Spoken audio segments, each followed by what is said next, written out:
There was disco on the dance floors, but these guys cut their shapes in the cinema. You honestly think that I tried to run you over? You just happened to hit the gas as I walked in front of the car. Welcome to WatchMojo.com, and today we're counting down our picks for the top 10 decade-defining actors of the 1970s. So you want to see how good you are?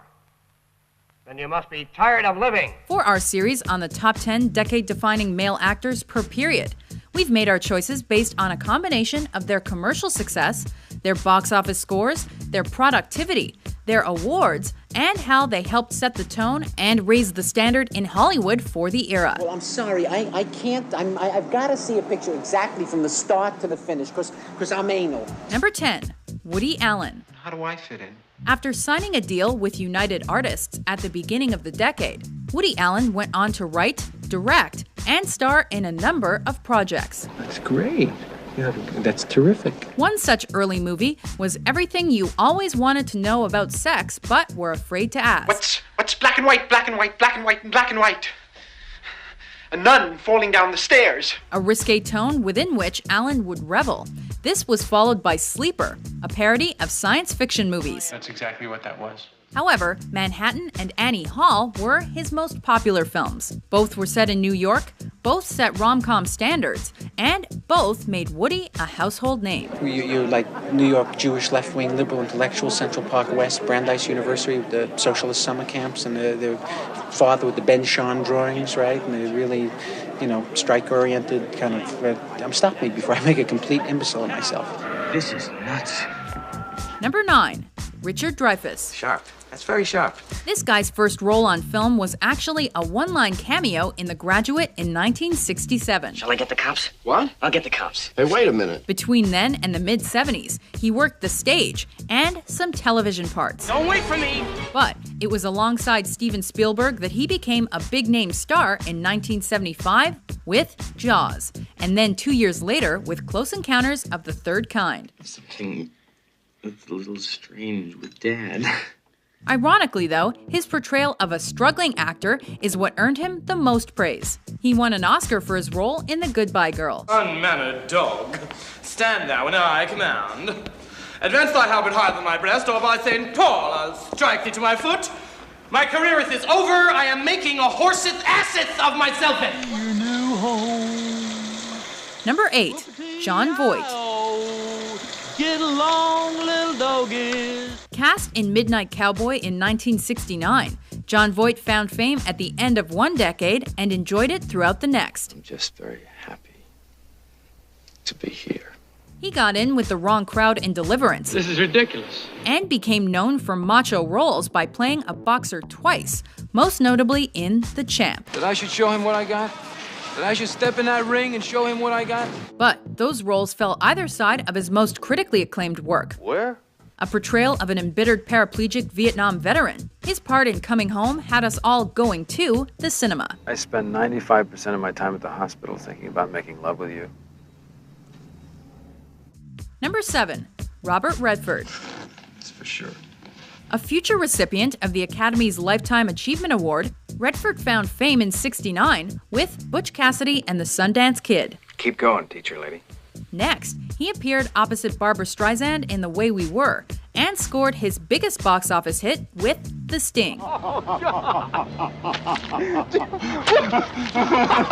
Reliving the glory of Butch Cassidy by again pairing with actor Paul Newman and director George Roy Hill, Redford plays a con man. But his acting abilities were the real deal. I want to play for Lonigan.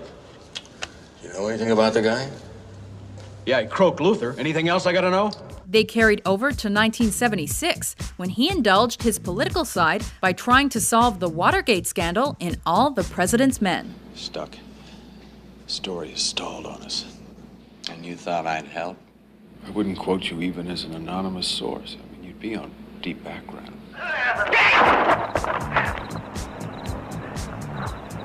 Number 6, Bruce Lee.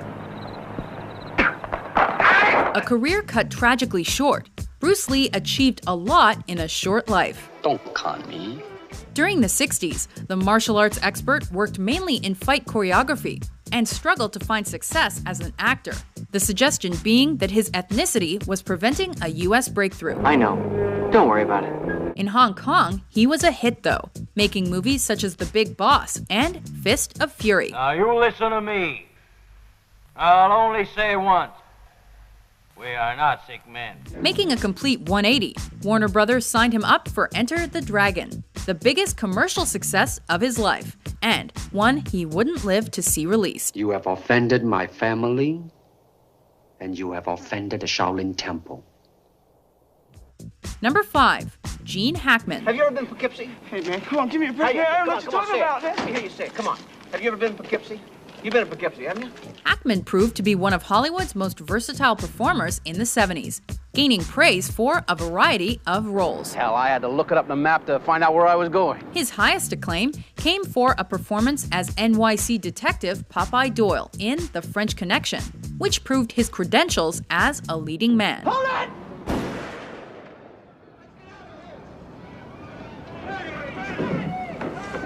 He also starred in the disaster flick The Poseidon Adventure the following year. We're cut off from the rest of the world. They can't get to us. Maybe we can get to them. Later, as Superman's nemesis, Lex Luthor, he became a household name and part of a series that spawned 3 sequels in the 80s. Now, call me foolish, call me irresponsible. It occurs to me that a 500 megaton bomb planted at just the proper point would destroy most of California. You wanted a hostage, I brought one out for you. You gonna deal with us or not? I told you I gave you one, I gave you one, right? Yes, sir. Yeah, but you should have picked up the phone. Number 4, Al Pacino. Attica! Attica! Attica! Attica! Attica! This guy's career is particularly hard to nail down to one decade, but largely for his part in the Godfather series, he was a huge star of the 70s. He said I have a guarantee. No more attempts on my father's life. He played mobster Michael Corleone in Francis Ford Coppola's iconic gangster film and was nominated for a Best Supporting Actor Oscar. Don't ask me about my business. No.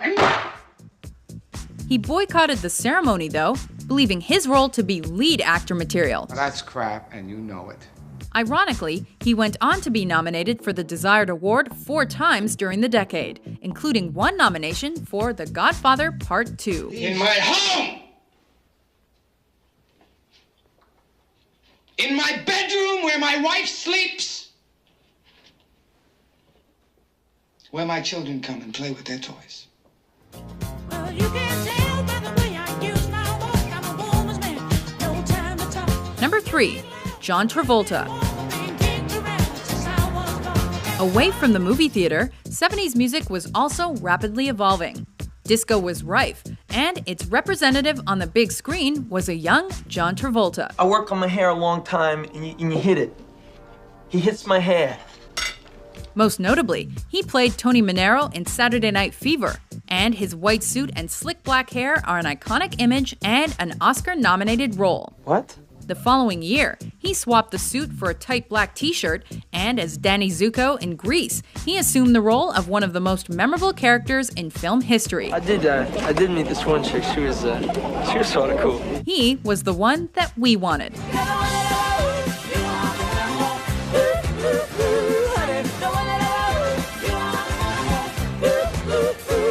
Number 2, Jack Nicholson. How'd you get past the guard? Well, to tell you the truth, I lied a little. Like other actors on our list, it's hard to confine Nicholson's excellence to one time period. After all, he's had such an illustrious career. I hear you. But Oscar nominations for his roles in The Last Detail and Chinatown, as well as the first of 3 wins for One Flew Over the Cuckoo's Nest, make this decade a particular success. Jesus Christ. As Randall McMurphy, he plays a forcibly repressed man who tries to break out. And as an actor, Jack Nicholson sure breaks the mold. Yeah, I know, but you think we might ease it down a little bit so maybe the boys didn't have to shout? Huh? Before we unveil our pick for decade-defining actor of the 1970s, here are a few honorable mentions. Well, in business, we'll have to suffer, all right? Hey, listen, do me a favor, Tom. No more advice on how to patch things up. Just help me win, please, all right? You smell that? Napalm, son. Nothing else in the world smells like that.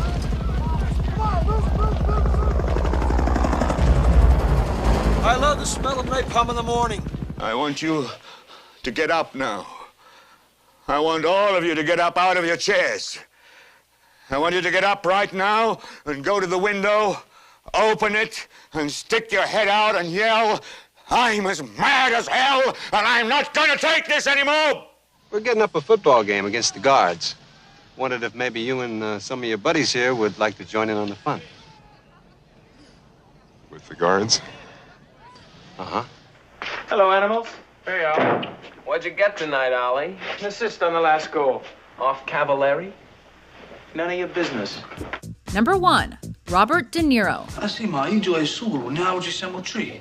E io è armato e oggi siamo armati. He's as A-list as they come, and he tops our talented tree. De Niro found fame within a partnership he formed in the early 70s with director Martin Scorsese, beginning with Mean Streets and Taxi Driver. You talking to me? By 77, everyone was talking to him, or at least about him. And a role as Michael Vronsky in the Vietnam War movie The Deer Hunter further established his reputation. Either you gotta do it. You don't do it, they're gonna throw you in a pit. They throw you in a pit, you're gonna die. Of course, he also managed the small feat of playing the Oscar-winning part of Vito Corleone in The Godfather Part 2. What a man. Lasciati fare a me. I take everything. Io ho risetto tutti cosi. E ho menzioni non ne dico mai alla amici miei. Do you agree with our list? No. Which 1970s actor do you think is the most iconic? All right, shut up. Shut up! For more classic top 10s published every day, be sure to subscribe to WatchMojo.com. Hey, don't knock masturbation. It's sex with someone I love.